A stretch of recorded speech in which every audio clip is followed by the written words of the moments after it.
और अब रफ्तार से देखते हैं खबरें। 4 राज्यों में जीत के बाद अब गुजरात चुनाव पर पीएम मोदी का फोकस है। आज मोदी ने अहमदाबाद में मेगा रोड शो किया।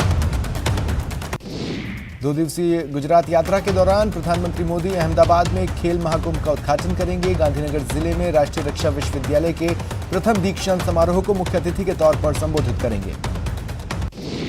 यूपी में पार्टी की हार पर बीएसपी की सुप्रीमो मायावती ने कहा कि यूपी विधानसभा चुनाव में बसपा की उम्मीद के विपरीत नतीजे आए हैं। उससे निराश होकर पार्टी के लोगों को टूटना नहीं है, आगे बढ़ना है। इधर पंजाब में इस बार राजभवन में नहीं, शहीद भगत सिंह के गांव में शपथ ग्रहण समारोह होगा। भगवंत मान सीएम पद की शपथ लेंगे। मंत्री प्रताप सिंह खाचरियावास ने गुरुवार को आए विधानसभा चुनाव नतीजों में बीजेपी की जीत पर बड़ा बयान दिया। खाचरियावास ने कहा, कल के नतीजों के बाद भाजपा की हवा बनी है, मगर जनता हवा निकालते देर नहीं लगाती। भाजपा को जीत का घमंड नहीं होना चाहिए। उन्होंने आगे कहा, बीजेपी झूठ और फरेब के नाम पर सरकार बनाई, इनको रामजी के आगे नाक रगड़नी चाहिए। उप मुख्य सचेतक महेंद्र चौधरी ने दावा किया कि 2023 में राजस्थान में कांग्रेस की ही सरकार बनेगी, बीजेपी कितने ही रंग गुलाल उड़ा ले। इधर निर्दलीय विधायक संयम लोढ़ा ने कहा, हर राज्य की अपनी अपनी परिस्थितियां होती हैं। 2017 में भी योगी जी मुख्यमंत्री बने, उसके बाद राजस्थान में कांग्रेस की सरकार आ गई। विधायक संयम लोढ़ा ने कहा, 2017 में भी योगी जी मुख्यमंत्री बने थे, लेकिन उसके बाद राजस्थान में कांग्रेस ने सरकार बनाई, चिंता की कोई बात नहीं। ऑपरेशन गंगा के जरिए आज यूक्रेन में फंसे 242 छात्र दिल्ली पहुंचे। राजस्थान के 13 छात्र भी लौटे हैं।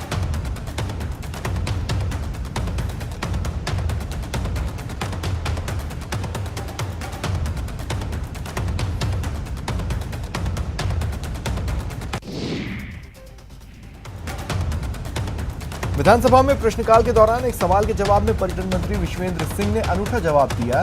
इसे सुन सदन में जमकर ठहाके लगे।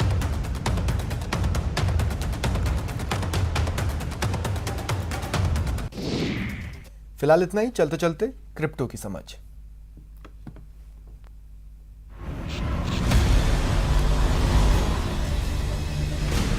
ज़ेड-पे and News 18 Network present crypto की समझ। ZebPay and News 18 Network present crypto की समझ के नए एपिसोड में आपका स्वागत है।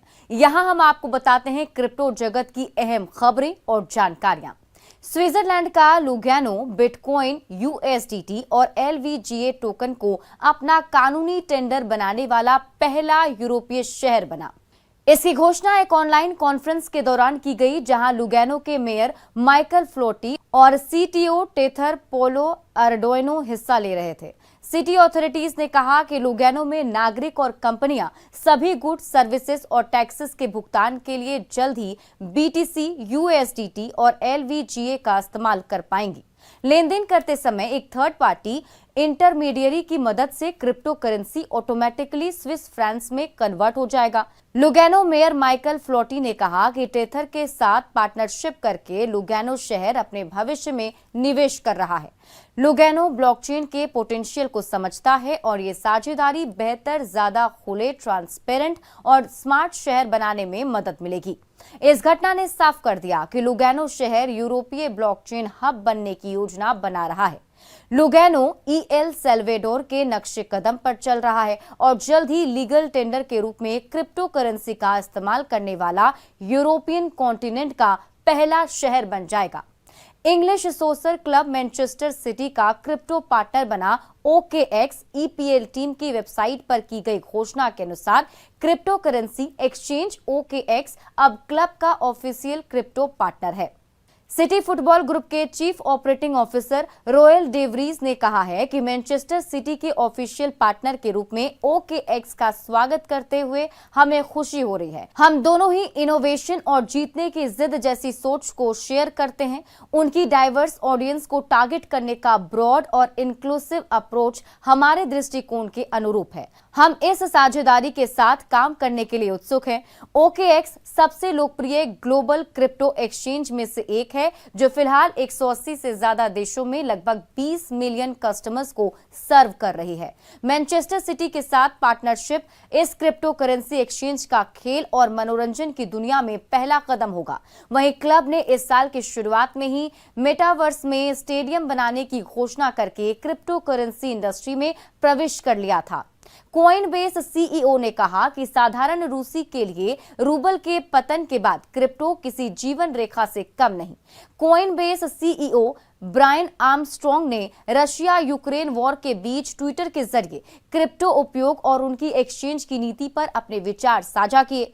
सबसे पहले उन्होंने इस बात पर जोर दिया कि कॉइनबेस अपने प्लेटफॉर्म का इस्तेमाल करने से सभी रूसियों पर प्रतिबंध नहीं लगा रहा है। उन्होंने कहा कि हम मानते हैं कि हर कोई बुनियादी वित्तीय सेवाओं तक पहुंच का हकदार है, जब तक कानून कुछ और करने को ना कहे।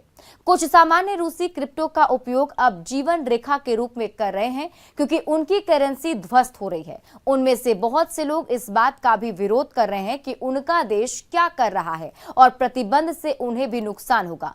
प्रतिबंधों के संबंध में कॉइनबेस के सीईओ ने जोर दिया कि प्रत्येक अमेरिकी कंपनी को प्रतिबंध कानूनों का पालन करना होगा। अगर अमेरिकी सरकार प्रतिबंध लगाने का फैसला करती है तो हम निश्चित रूप से उन कानूनों का पालन करेंगे।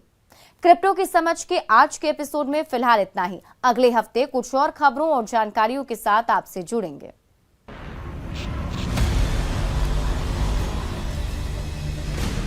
ZPay and News 18 Network present crypto की समझ।